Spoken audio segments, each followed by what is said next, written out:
حدیث نمبر 41 انما الاعمال بالنیات، عمل کا دار و مدار نیتوں پر ہے۔ حدیث نمبر 42 لا یؤمن احدکم حتی یحب لأخیہ ما یحب لنفسہ، تم میں سے کوئی شخص مومن نہیں جب تک اپنے بھائی کے لیے وہی پسند نہ کرے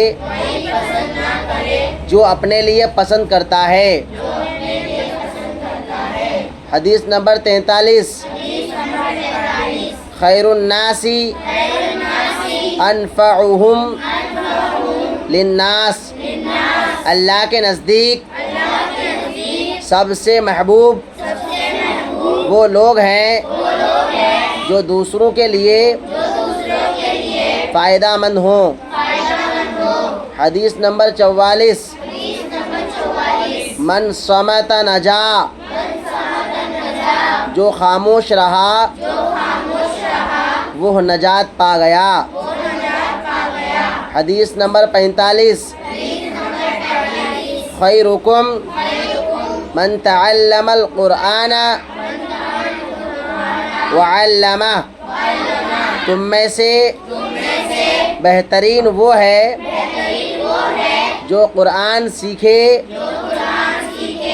اور سکھائے۔ حدیث نمبر 46 من تشبہ بقوم فہو منہم، جو جس قوم سے مشابہت کرے گا وہ انہی میں سے ہوگا۔ حدیث نمبر 47 من غش فلیس من، جو دھوکہ دے وہ ہم میں سے نہیں ہے۔ حدیث نمبر 48 المؤمن مرآۃ المؤمن، مومن کا آئینہ ہے۔ الراحمون یرحم الرحمن، رحم کرنے والوں پر اللہ رحم فرماتا ہے۔ حدیث نمبر 50 الحسد یأکل الحسنات، حسد نیکیوں کو کھا جاتا ہے۔